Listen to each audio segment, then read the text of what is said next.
Hello, everybody, and welcome to today's reading through the Bible in 365. Today, we are going to be focused on Deuteronomy chapters 30 and 31, and then Mark chapter 15, verses 1 to 25. We're getting started in Deuteronomy with chapter 30. In the future, when you experience all these blessings and curses I have listed for you, and when you are living among the nations to which the Lord your God has exiled you, take to heart all these instructions. If at that time you and your children return to the Lord your God, and if you obey with all your heart and all your soul all the commands I have given you today, then the Lord your God will restore your fortunes. He will have mercy on you and gather you back from all the nations where he has scattered you. Even though you are banished to the ends of the earth, the Lord your God will gather you from there and bring you back again. The Lord your God will return you to the land that belonged to your ancestors, and you will possess that land again. Then he will make you even more prosperous and numerous than your ancestors. The Lord your God will change your heart and the hearts of all your descendants, so that you will love him with all your heart and soul, and so you may live. The Lord your God will inflict all these curses on your enemies and on those who hate and persecute you. Then you will again obey the Lord and keep all his commands that I am giving you today. The Lord your God will then make you successful in everything you do.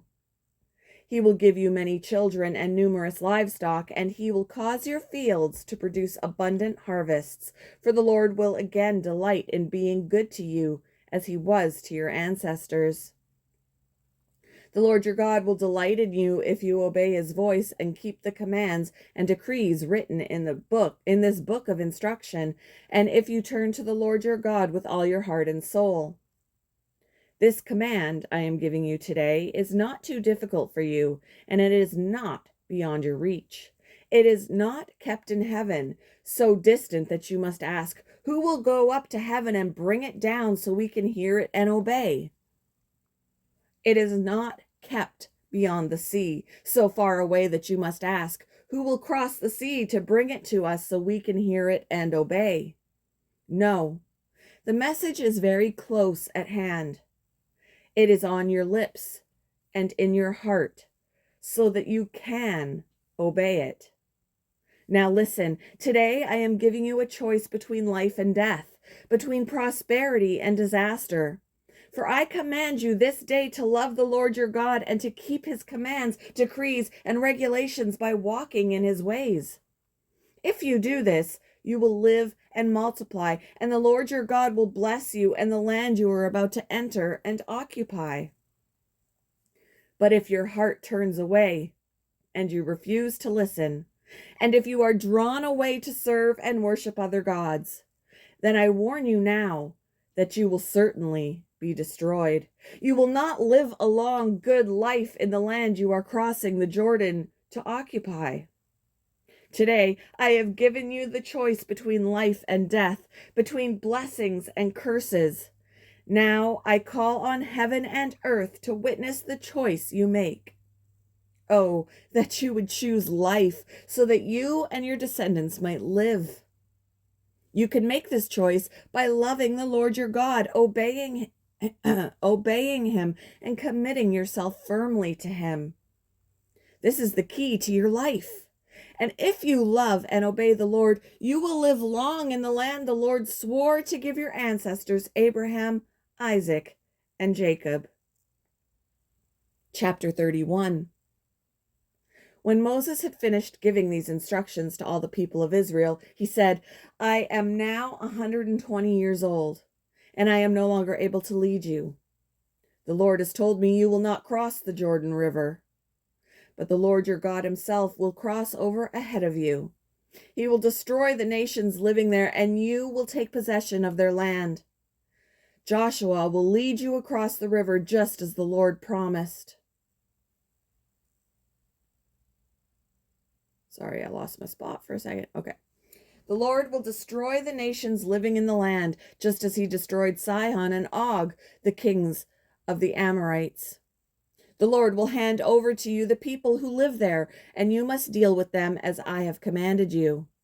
So be strong and courageous. Do not be afraid and do not panic before them. For the Lord your God will personally go ahead of you. He will neither fail you nor abandon you." Then Moses called for Joshua, and as all Israel watched, he said to him, "Be strong and courageous, for you will lead these people into the land that the Lord swore to their ancestors he would give them. You are the one who will divide it among them as their grants of land. Do not be afraid or discouraged, for the Lord will personally go ahead of you. He will be with you. He will neither fail you nor abandon you." So Moses wrote this entire body of instruction in a book and gave it to the priests who carried the ark of the Lord's covenant and to the elders of Israel. Then Moses gave them this command: "At the end of every 7th year, the year of release, during the festival of shelters, you must read this book of instruction to all the people of Israel when they assemble before the Lord your God at the place he chooses. Call them all together, men, women, children, and the foreigners living in your towns, so they may hear this book of instruction and learn to fear the Lord your God and carefully obey all the terms of these instructions. Do this so that your children who have not known these instructions will hear them and will learn to fear the Lord your God. Do this as long as you live in the land you are crossing the Jordan to occupy." Then the Lord said to Moses, "The time has come for you to die. Call Joshua and present yourselves at the tabernacle so that I may commission him there." So Moses and Joshua went and presented themselves at the tabernacle, and the Lord appeared to them in a pillar of cloud that stood at the entrance to the sacred tent. The Lord said to Moses, "You are about to die and join your ancestors. After you are gone, these people will begin to worship foreign gods, the gods of the land where they are going. They will abandon me and break my covenant that I have made with them. Then my anger will blaze forth against them. I will abandon them, hiding my face from them, and they will be devoured.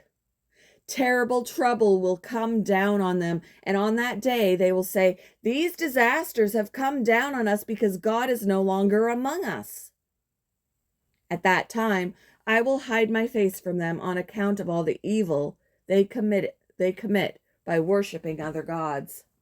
So write down the words of this song and teach it to the people of Israel. Help them learn it, so it may serve as a witness for me against them. For I will bring them into the land I swore to give their ancestors, a land flowing with milk and honey.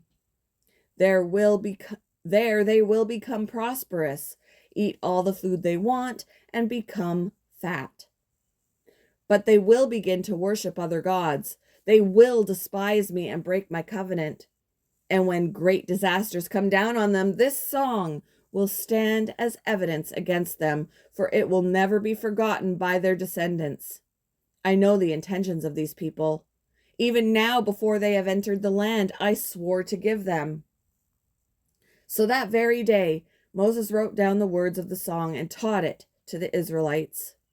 Then the Lord commissioned Joshua, son of Nun, with these words: "Be strong and courageous, for you must bring the people of Israel into the land I swore to give them. I will be with you." When Moses had finished writing this entire body of instruction in a book, he gave this command to the Levites who carried the ark of the Lord's covenant: "Take this book of instruction and place it beside the ark of the covenant of the Lord your God, so it may remain there as a witness against the people of Israel. For I know how rebellious and stubborn you are. Even now, while I am still alive and am here with you, you have rebelled against the Lord. How much more rebellious will you be after my death? Now summon all the elders and officials of your tribes so that I can speak to them directly, and call heaven and earth to witness against them. Excuse me. I know that after my death you will become utterly corrupt and will turn from the way I have commanded you to follow. In the days to come, disaster will come down on you, for you will do what is evil in the Lord's sight, making him very angry with your actions. So Moses recited this entire song publicly to the assembly of Israel. Moving on to Mark chapter 15, verses 1 to 25. Very early in the morning, the leading priests, the elders, and the teachers of religious law, the entire high council, met to discuss their next step. They bound Jesus, led him away, and took him to Pilate, the Roman governor. Pilate asked Jesus, "Are you king of the Jews?" Jesus replied, "You have said it." Then the leading priests came, accusing him of many crimes, and Pilate asked him, "Aren't you going to answer them? What about all these charges they are bringing against you?" But Jesus said nothing, much to Pilate's surprise. Now, it was the governor's custom each year during the Passover celebration to release one prisoner, anyone the people requested. One of the prisoners at that time was Barabbas, a revolutionary who had committed murder in an uprising. The crowd went to Pilate and asked him to release a prisoner as usual. "Would you like me to release to you this king of the Jews?" Pilate asked, for he realized by now that the leading priests had arrested Jesus out of envy. But at this point, the leading priests stirred up the crowd to demand the release of Barabbas instead of Jesus. Pilate asked them, "Then what should I do with this man you call the King of the Jews?" They shouted back, "Crucify him!" "Why?" Pilate demanded. "What crime has he committed?" But the mob roared even louder, "Crucify him!" So to pacify the crowd, the Pilate released Barabbas to them. He ordered Jesus flogged with a lead-tipped whip, then turned him over to the Roman soldiers to be crucified. The soldiers took Jesus into the courtyard of the governor's headquarters, called the Praetorium, and called out the entire regiment. They dressed him in a purple robe, and they wove thorn branches into a crown and put it on his head. Then they saluted him and taunted, "Hail, King of the Jews!" And they struck him on the head with a reed stick, spit on him, and dropped to their knees in mock worship. When they were finally tired of mocking him, they took off the purple robe and put his own clothes on him again. Then they led him away to be crucified. A passerby named Simon, who was from Cyrene, was coming in from the countryside just then, and the soldiers forced him to carry Jesus' cross. Simon was the father of Alexander and Rufus. And they brought Jesus to a place called Golgotha, which means place of the skull. They offered him wine drugged with myrrh, but he refused it. Then the soldiers nailed him to the cross. They divided his clothes and threw dice to decide who would get each piece. It was 9 o'clock in the morning when they crucified him. A sign announced the charge against him. It read, "The King of the Jews." 2 revolutionaries were crucified with him, one on his right and one on his left. Thank you for joining me for today's reading through the Bible in 365. I hope you all have a wonderful Thursday, and I will see you in the next one, guys. Bye!